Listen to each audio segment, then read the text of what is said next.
Hey guys, Andy here, and today we have another horror talk. And before we get into it, as always, if you like what is on my face, it is a J-Star palette, the Pink Religion palette. I did it over on my TikTok, which I do go live every day, Monday through Friday, 2 p.m. Central. If you just want to know what is on my face, that'll be in the description box down below. If you would like to follow me on all my other socials and catch what I'm doing live, my socials will be listed down below as well. All the pertinent information will be in the deets down there. Otherwise, if you like makeup unboxings with a little bit of horror sprinkled in, please consider joining this little spooky niche fam we got going on here. I would love to have you. I try to post every day, Monday through Friday, try to be consistent here. So I would love to have you guys. And let's go ahead and get on into Halloween Kills.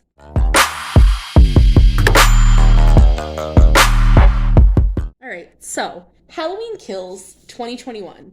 This is an IMDb rating of 5.5 out of 10 and has a storyline of, and the Halloween night when Michael Myers returned isn't over. Minutes after Laurie Strode, her daughter Karen, and granddaughter Allison left masked monster Michael Myers caged and burning in Laurie's basement, Laurie is rushed to the hospital with life-threatening injuries, believing she finally killed her lifelong tormentor. But when Michael manages to free himself from Laurie's trap, his ritual bloodbath resumes. As Laurie fights her pain and prepares to defend herself against him, she inspires all of Haddonfield to rise up against the unstoppable monster. The Strode women join a group of other survivors of Michael's first rampage, who decide to take up matters into their own hands, forming a vigilante mob that sets out to hunt Michael down once and for all.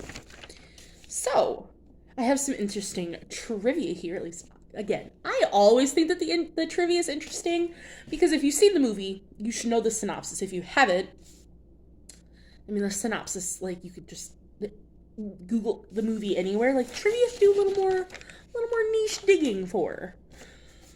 12 pumpkins are featured in the opening sequence, with the last one indicating Halloween Kills as the 12th installment of the franchise. Actual firefighters from the Cannon Air Force Base fire appear in the film's opening. I didn't know those were real firefighters. Because, they didn't have to be. They could have just been actors in firefighter outfits. So, that's cool. Nick Castle noted that when recording the sounds of breathing as Michael Myers, he didn't recognize his own appearance in the film. That's when you know, you are spooky. When you don't recognize your own, no. Ooh. The logo for Haddonfield Memorial Hospital is taken directly from the now decanonized Halloween 2, 1981. This is actually here. We'll save that piece of trivia. There's a radio tower in the background of the opening scene, which will come into play in Halloween Ends 2022. That is your one little spoiler, which isn't really a spoiler. But it is, I guess. There's a radio in the next one. It's already out, so there you go. But my favorite piece of trivia that I found so interesting, the 2D map used by Lonnie to show Cameron and Allison where Michael is headed is the current map of Bloomington, Illinois. So, I currently live in Illinois. I've always lived in Illinois, grew up here. So, when I first started watching these, I looked up, where is Haddonfield, Illinois? Because, is it based on a real place? No, obviously it isn't. So I always wondered, did they base Haddonfield off of a real city? And they did. It's based off of Bloomington, which, I know where that is. I've been there. And that was just, that's so cool to me. It's probably not cool to literally anyone else unless you're a die-hard Halloween fan, but it was cool to me. So now we have some disclaimers. 1, there's a kill count of 40. So this might be a longer one, because there's a lot of kills. It's all pretty self-explanatory here, but, this is a gruesome movie, so this is going to take a little bit.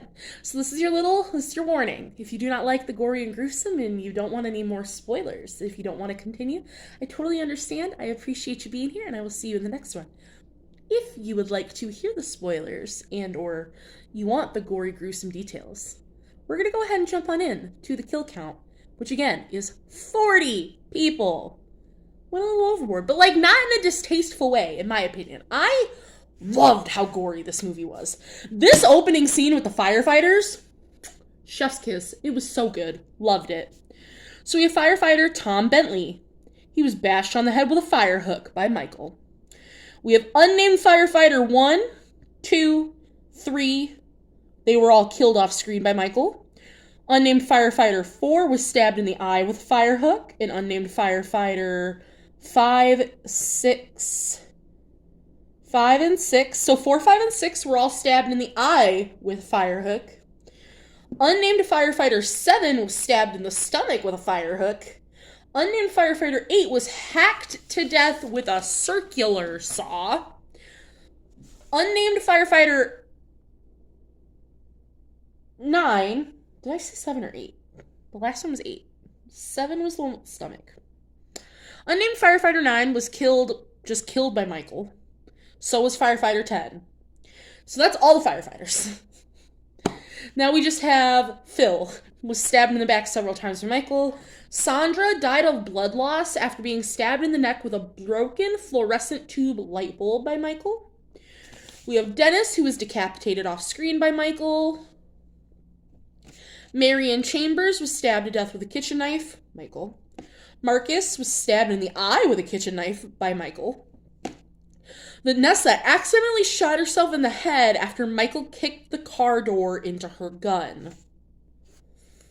Big John, Michael gouged his eyes out. Little John, Michael stabbed him to death off screen. Lance Tivioli committed suicide by jumping out of the hospital windows while being chased by mob who mistook him for Michael. That was so sad and hard for me to watch because that was so unfair. Lonnie Elam, he was mangled off screen by Michael. Cameron Elam. I did not watch this movie that long ago, and I can't remember how they pronounced their last names. I'm so sorry. His neck was snapped by Michael. We have Lee Brackett. Her throat was slit by Michael. All right.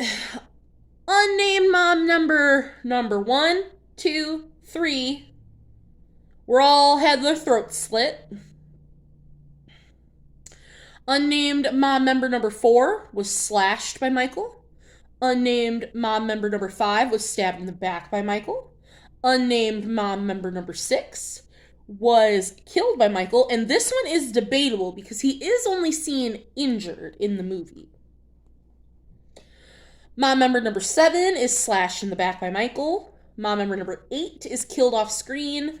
The rest of these 8 through 15, the rest of these mob members are all debatable kills because they are all just killed off screen and it's never really shown whether or not they actually died. Like they were just wounded.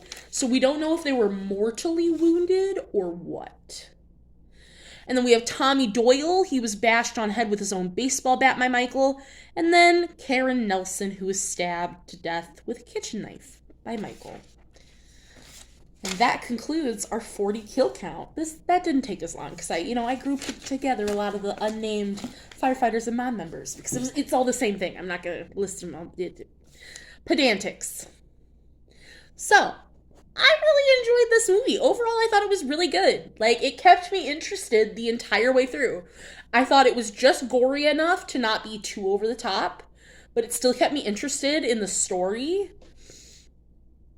The visuals were great, the music was great, the acting was great. I thought everything about this movie was absolutely phenomenal. I don't understand how it only has a 5.5 out of 10, to be completely honest with you, because, spoiler alert, I ranked it 5 stars. This is, I think, my second favorite Halloween movie ever. Out of all of them, this is my second favorite one. You heard it here first, folks, but that's how them cookies crumble. This was a good one, and I'm very excited to get you Halloween Ends next, because we need to do that. But, to just address the small little elephant in the room, I know I've been saying that I was going to get you guys a Jeffree Star swatch party of the palettes that I do have, and I do still plan to do that. It is just taking me a little longer to get up I've been sick, so I just have not. But it will be coming ASAP, I promise. So look forward to seeing that, and I will see you guys in the next one. Bye!